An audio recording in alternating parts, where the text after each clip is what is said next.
Greetings. I'm Black Light, and welcome to the God Zone, Allah's 24/7 primetime God vision. Let me start off by saying today is a special day because I'm going to show you the inconsistencies of the government because we're exposing America. And behind me, Securing the Blessings of Liberty and Examination of the United States Constitution by Richard Church. The government and Caucasians in general always trying to give excuses for their devilish behaviors, their inconsistency in following laws that they prescribe and the laws of the Most High. And I'm going to be stopping and pausing where I want to make a point at. My point is, my main point is that the black man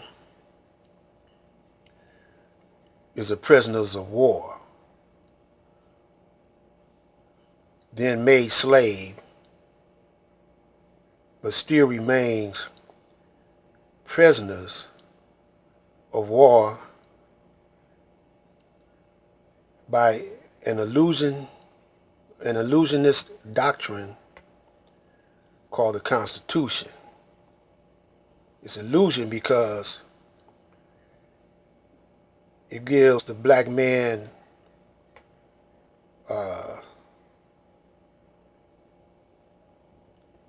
the illusion that he's a citizen of the United States because of the fact that they said he was born in the United States. Now he's a resident. We are residents of the United States, but we are not citizens. And I'm going to show you that this is a double talk. So we're going to proceed. Hi, I'm Richard Church, and this is the Securing the Blessings of Liberty Constitution class.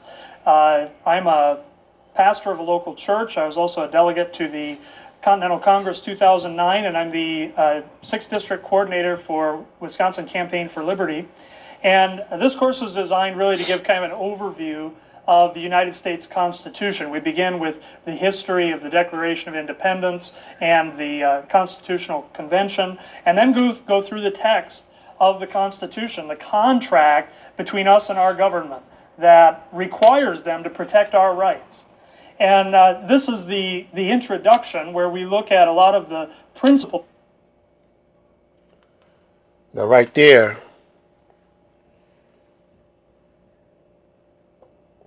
you see it's a contract, but he's not talking to us. He's talking to his peers. When I say us, I'm talking about the black man. Because at that particular time, we were considered stock. And we were considered slaves. But first we were prisoners of war. We didn't come willingly here to the United States, regardless of if we were sold by the war chiefs or the chiefs of Africa or the Arabs or the Jews or anyone that had us in captivity or kidnapped. We didn't want to be servants. We wasn't debt slaves. You know, that's a different kind of slave. But we were involuntary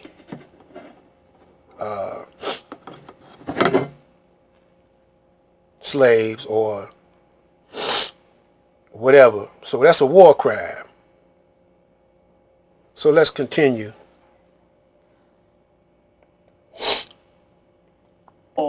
That the Founding Fathers used to shape their thinking about what the proper role of government was, what a good government was, and what government should and should not do. And we look at the effect of the Protestant Reformation and John Calvin on the formation of the United States. We look at the principles that went into the Declaration of Independence and how those same principles that are laid out in the Declaration and put into practice in the Constitution really are the abiding principles of government. They're the principles that we ought to hold our government accountable to today. We ought to always view these founding documents as a contract. And we have our part in the contract, and the government has their part in the contract, and we need to hold them accountable to what they've agreed to do, in securing our rights. And so as you Now right there, it shows you that it's a contract. This contract wasn't agreed upon by us. They didn't ask us, the slave, to give our endorsement because we had no rights. We might not want to be a part of citizens. There are those of us, you know, that didn't go along with everything Master put down.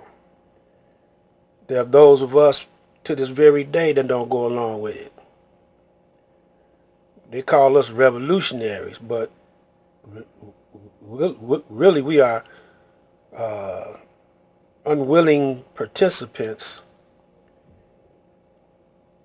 you know, in a contract that, let alone, we don't agree to, and it don't apply to us even to this day, because, you know, just because a few of us want to be fraternizing with the enemy, you know what I mean, all of us do. So it never was put to a vote, or never was asked of us, do we want to be in this contract? Because we wasn't a concern at that particular time. See, the Constitution is in trouble. Now they're trying to give excuses or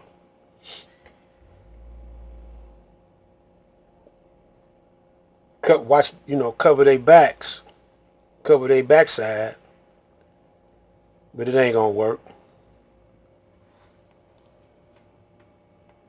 You watch these videos and go through this class, pay close attention. Pay close attention to the ways that our government is violating our rights so that we can hold them accountable to the contract that we have with them. Again, not our rights. We didn't have no rights. If we would have had rights, we would have been involved in this contract from the very beginning, from its roots. Remember, I always say go to the root for the truth. Now, I know some of y'all ain't going to understand, don't want to understand where I'm coming from because you're so in love with the enemy. But let us continue.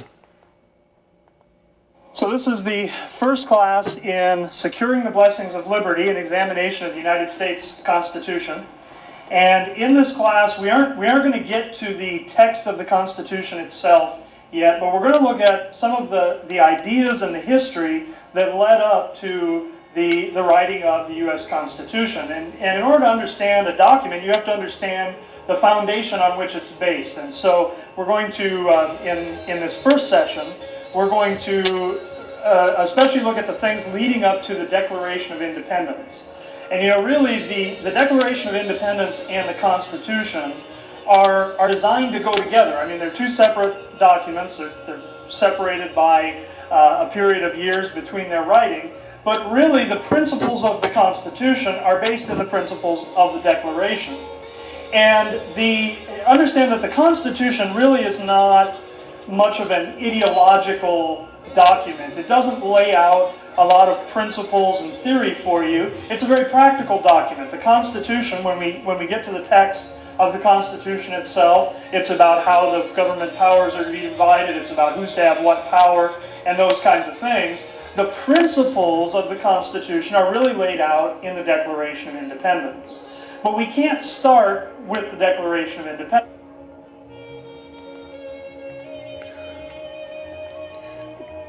Yeah, we about to go to the second video, and in this part, this is just the beginning.